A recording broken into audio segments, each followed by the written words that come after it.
Hello everyone, good morning all of you. कैसे आप सभी? आई थिंक अच्छे ही होंगे। तो चलो हम अपना टॉपिक स्टार्ट करते हैं। आज हम क्या डिस्कस करने वाले हैं, क्लास 12th की जो फिजिक्स का चैप्टर नंबर 1 चल रहा था उसमें हमने काफ़ी टॉपिक्स डिस्कस कर लिए हैं ऑलरेडी।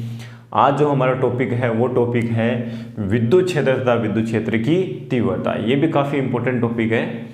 तो सबसे पहले हम बात कर लेते हैं विद्युत क्षेत्र क्या होता है। ठीक है, विद्युत क्षेत्र क्या होता है। तो हमने जब चैप्टर स्टार्ट किया था हमने वहाँ क्या देखा था, हमने जब आवेश की परिभाषा पढ़ी थी तब हमने देखा था कि प्रत्येक आवेश के चारों ओर एक क्षेत्र होता है। फिक्स है, ये काल्पनिक क्षेत्र होता है जिसको हम देख नहीं सकते। प्रत्येक आवेश के चारों तरफ कोई सा भी आवेश चाहे ऋणात्मक हो चाहे धनात्मक हो, उसके चारों ओर एक क्षेत्र होता है जिसमें हम किसी दूसरे आवेश को लेके आते हैं। जब हम किसी दूसरे आवेश को इस क्षेत्र में लेके आएंगे तो वो क्या अनुभव करता है, बल का अनुभव करता है। और इसी क्षेत्र को हम क्या बोलते हैं, विद्युत क्षेत्र कहते हैं। सिंपल है। तो मैं परिभाषा लिख देता हूँ, विद्युत क्षेत्र किसे कहते हैं, है ना। विद्युत क्षेत्र हम किसे कहेंगे, प्रत्येक आवेश के चारों ओर, प्रत्येक आवेश के चारों ओर एक ऐसा क्षेत्र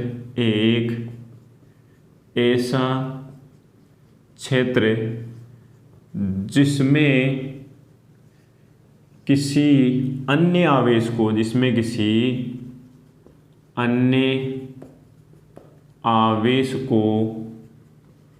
लाने पर वह बल का अनुभव करता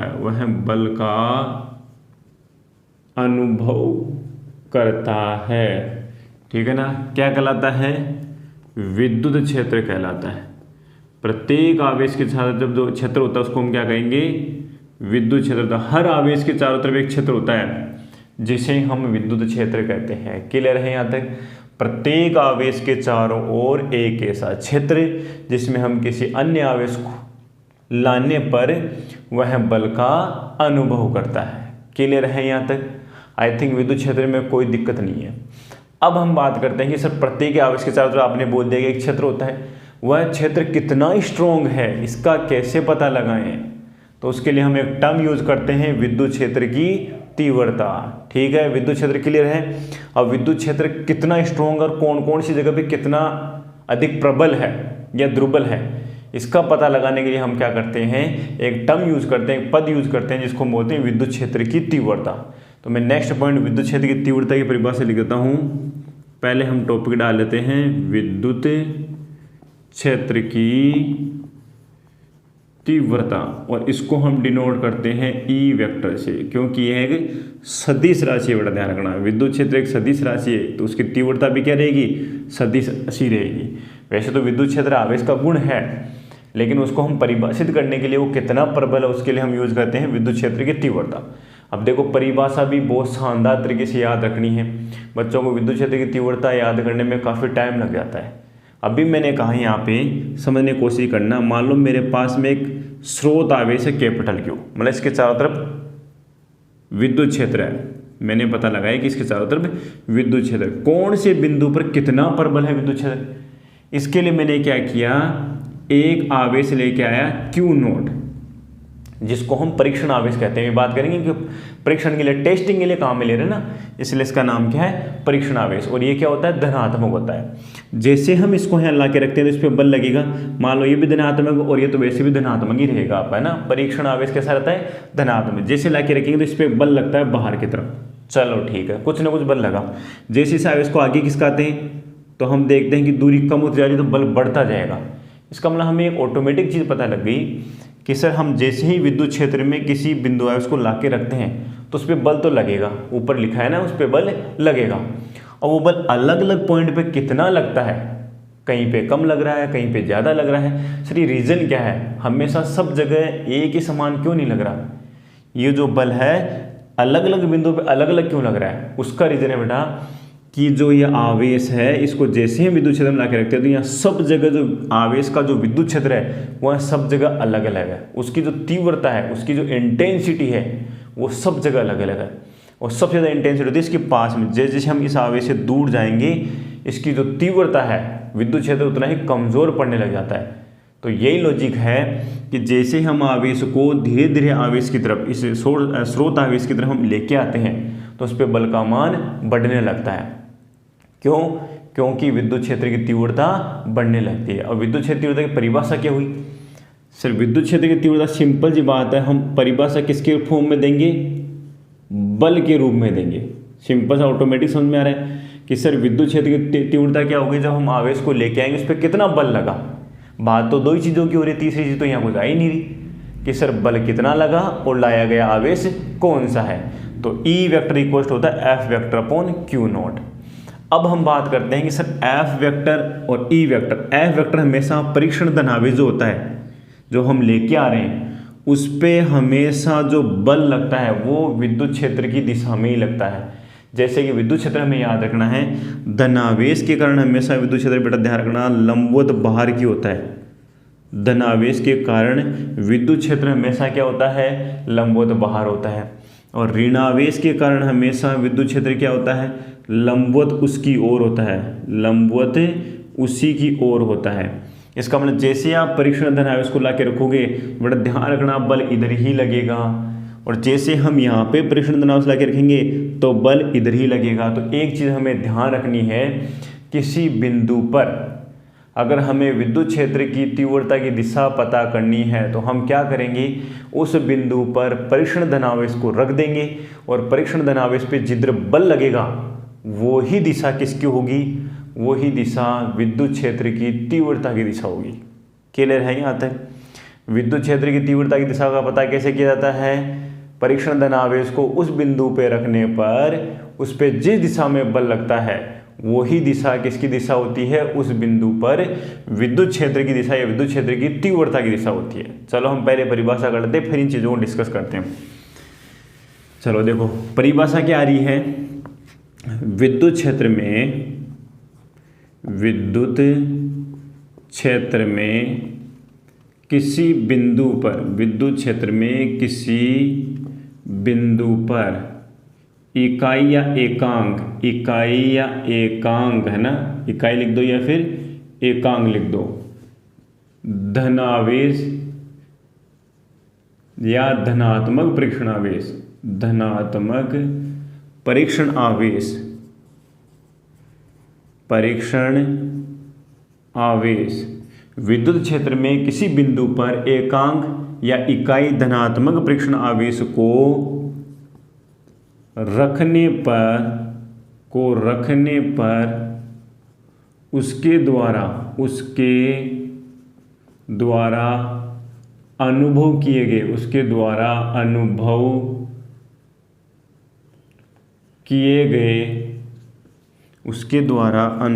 किए गए बल का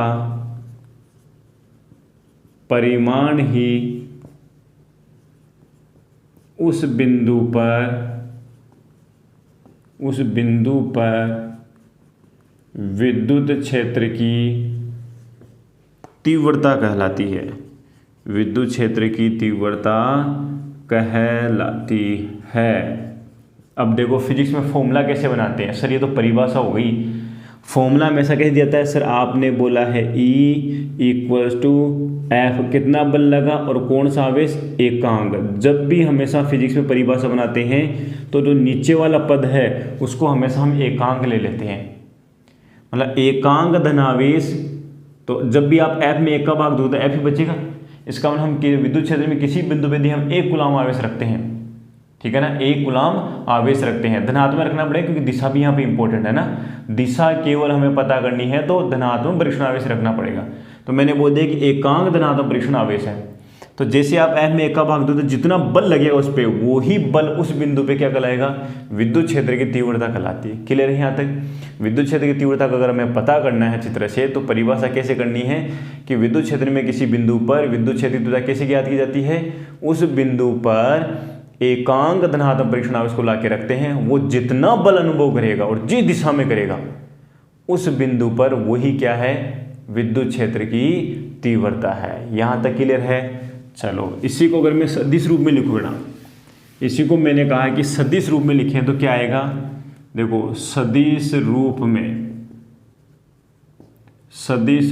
तो सदिश रूप में हमारे पास में क्या आ रहा है sir, E vector equals to क्या आएगा, F vector upon Q naught. इसका मतलब विद्युत क्षेत्र की तीव्रता क्या है, एक सदिश राशि है और जिसकी दिशा धनात्मक जो परीक्षण आवेश है उस पर लगने वाले बल की दिशा में ही होती है। इसका मतलब हम इन पॉइंटों को ध्यान रखना है। विद्युत क्षेत्र की तीव्रता क्या है, विद्युत क्षेत्र की तीव्रता एक सदिश राशि है, एक सदिश राशि है जिसकी दिशा परीक्षण धनावेश पर, जिसकी दिशा परीक्षण धनावेश पर लगने वाले बल की दिशा में होती है। क्लियर है यहाँ तक? जिसकी दिशा किस में होगी, परीक्षण धनावेश पर लगने वाले बल की दिशा में होगी। जिधर बल लगेगा उसी दिशा में क्या है, विद्युत क्षेत्र की तीव्रता की दिशा है। क्लियर है यहाँ तक? यहाँ तक कोई दिक्कत नहीं आनी चाहिए। विद्युत क्षेत्र एक सदिश राशि है जिसकी दिशा हम पता कैसे करेंगे, उस बिंदु पर परीक्षण धनावेश को रखेंगे, उस पे जिस दिशा में बल लगेगा, आप तो सीधा परीक्षण न लेके केवल धनात्मक आवेश रख दो, आप तो बस वहाँ पे कोई सा भी धनावेश रख दो, उधर उस पे जिस डायरेक्शन में बल लगा जिस दिशा में, बस आपको ये ध्यान रखना है कि उस बिंदु पर दिशा वही है विद्युत क्षेत्र तीव्रता की। ठीक है। दूसरी चीज हम क्या करते हैं, जो परीक्षण धनावेश होता है, यहाँ जो क्यू नोट है, बड़ा ध्यान रखना, क्यू नोट जो क्या है, क्यू नोट मैंने बोला है परीक्षण धनावेश है ना, ये परीक्षण आपका आवेश धनात्मक होता है, इसका मान बहुत कम होना चाहिए। क्यों होना चाहिए, देखो परीक्षण धनावेश का मान बहुत अल्प होना चाहिए, बहुत अल्प होना चाहिए, जिससे यह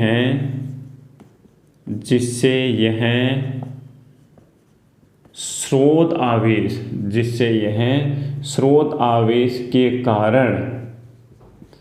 आवेश के कारण उत्पन्न विद्युत क्षेत्र को प्रभावित ना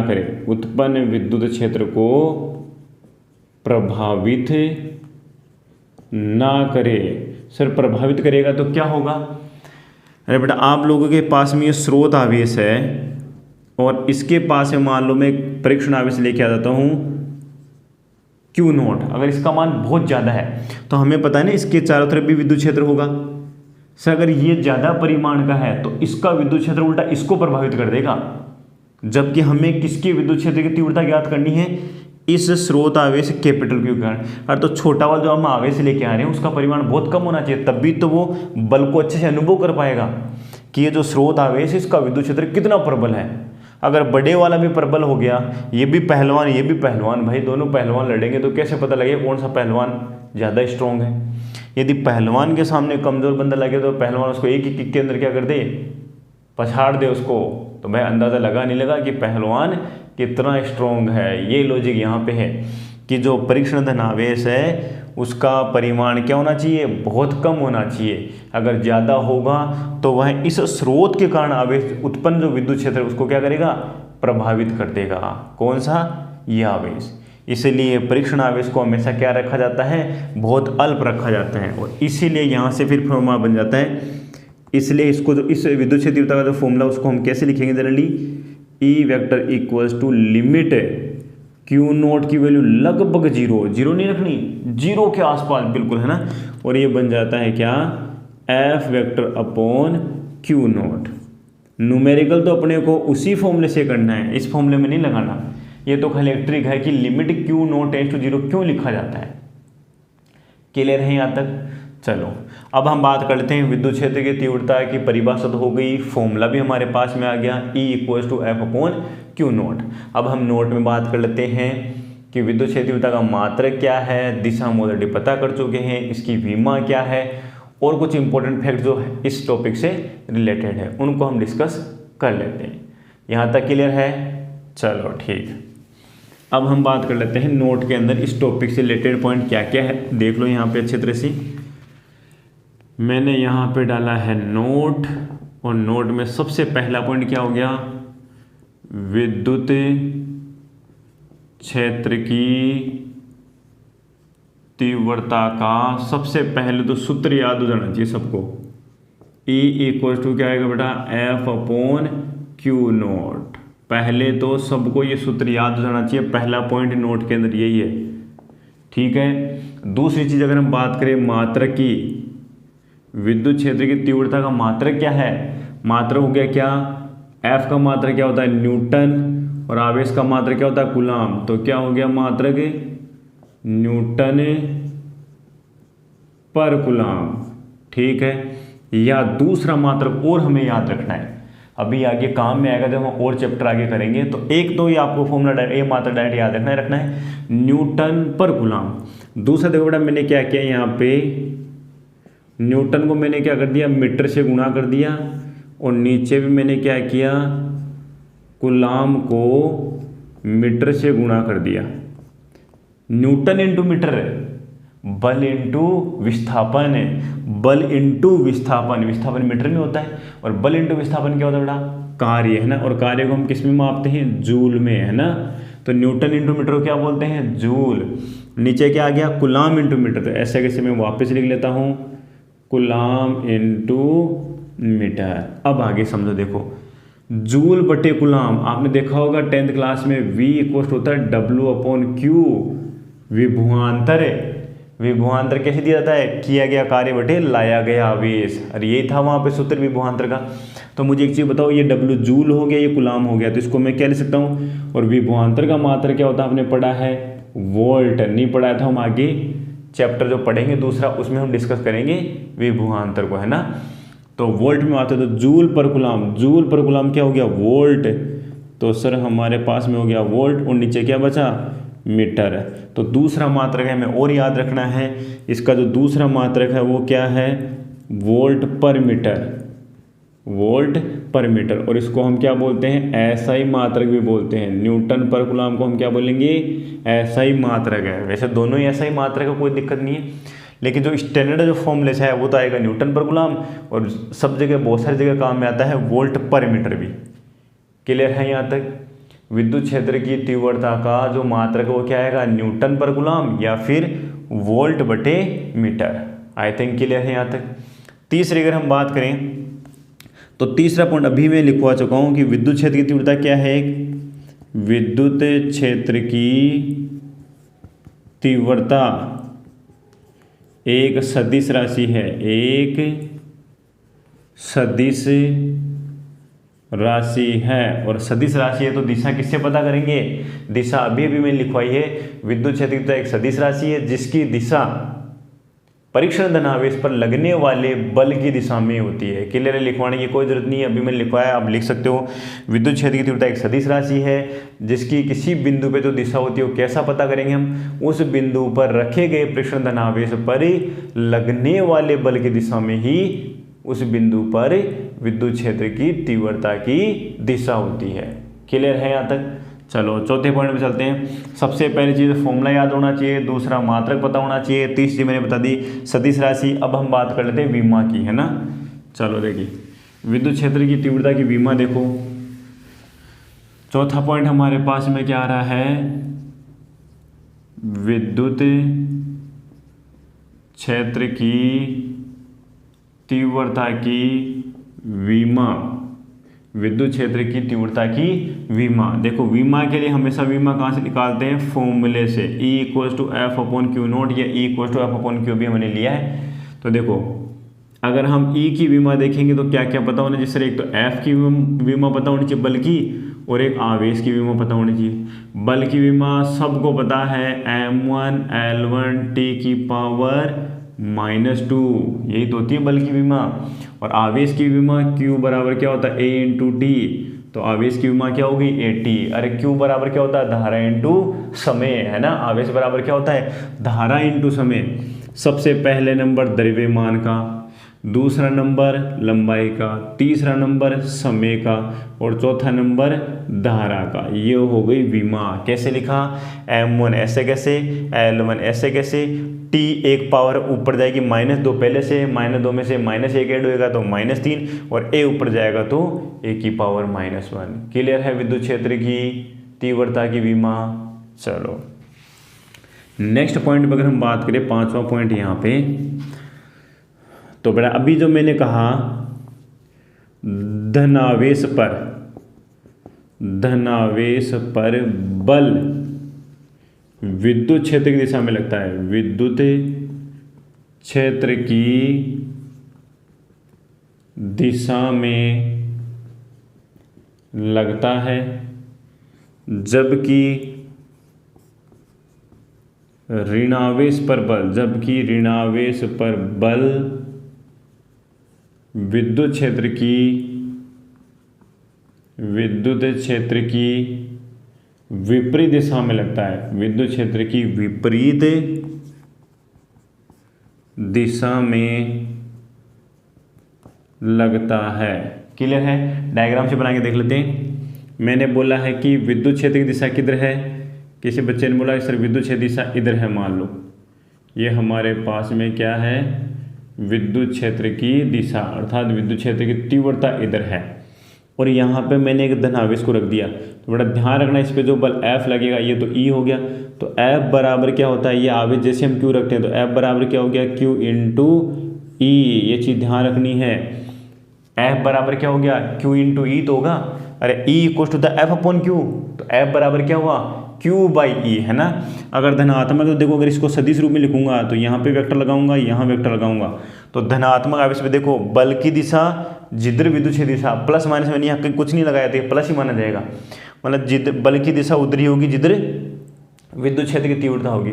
अगर मैं बात करूँ ऋणात्मक आवेश की, मेरा मान लो ये तो है विद्युत क्षेत्र की दिशा, और यहाँ पे है ऋणावेश, यहाँ पे क्या रखा है, ऋणावेश रखा है। तो बड़ा ध्यान रखना, इस पे जो बल लगेगा वो इस दिशा में लगेगा, इस Q आवेश पे जो बल लगेगा वो विद्युत क्षेत्र की विपरीत दिशा में लगेगा, और उसका फॉर्मूला क्या हो जाएगा sir, F vector equal to आएगा माइनस QE वेक्टर। देखो इसको पूरा समझने की कोशिश करना sir, F vector E vector की दिशा में होना चाहिए था, लेकिन माइनस साइन क्या कह रहा है, जिधर E है उसकी विपरीत दिशा में लगेगा F वेक्टर। क्लियर है यहाँ तक, जिधर E है उसकी विपरीत दिशा में लगेगा F वेक्टर। ये थे इंपॉर्टेंट पॉइंट्स, ये है इंपॉर्टेंट पॉइंट्स जो आपको ध्यान रखने। इसके अलावा कोई इंपॉर्टेंट पॉइंट नहीं विद्युत क्षेत्र तीव्रता में।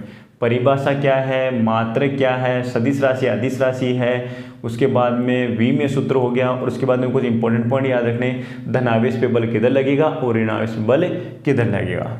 ठीक है यहाँ तक। चलो अब हम बात कर लेते हैं एकल बिंदु आवेश के कारण विद्युत क्षेत्र की तीव्रता, या पहले इस पे टॉपिक पे न्यूमेरिकल कर लेते हैं हम। क्वेश्चन आपको क्या दिया हुआ बेटा, यहाँ पे दिया हुआ है किसी बिंदु पर विद्युत क्षेत्र की तीव्रता का मान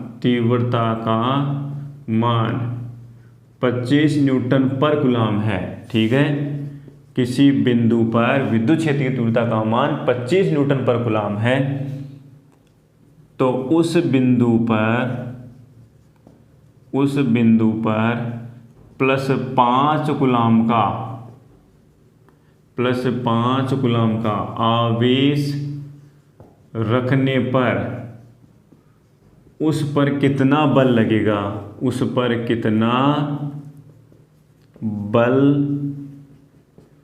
लगेगा, बताओ। देखिए इसको कैलकुलेट करके सिंपल सा, ये क्या क्या दिया हुआ है, विद्युत क्षेत्र तीव्रता दी हुई है, आवेश दिया हुआ है। अभी भी फॉर्मूला लिखवाया कि किसी भी अगर विद्युत क्षेत्र तीव्रता दी हुई है तो किसी भी आवेश पर लगने वाला बल क्या होता है, F equal to Q into E, हम जानते ही है ना। तो F बराबर क्या हो गया, Q की वैल्यू 5 कूलम और E की वैल्यू 25, तो बड़ा कितना हो गया 125। मात्रक क्या हो गया, E का मात्रक क्या आया था न्यूटन पर कूलम, और Q का मात्रक कूलम, तो कूलम से कूलम कट गया, तो आपको पता है बल का मात्रक क्या होता है न्यूटन, और यही हमारा क्या है आंसर है। क्लियर है यहाँ तक, 125 न्यूटन आएगा। ये तो सिंपल सा क्वेश्चन, इस टॉपिक पे सिंपल सा आता है, फॉर्मूला भी सिंपल तो न्यूमेरिकल भी सिंपल। ठीक है।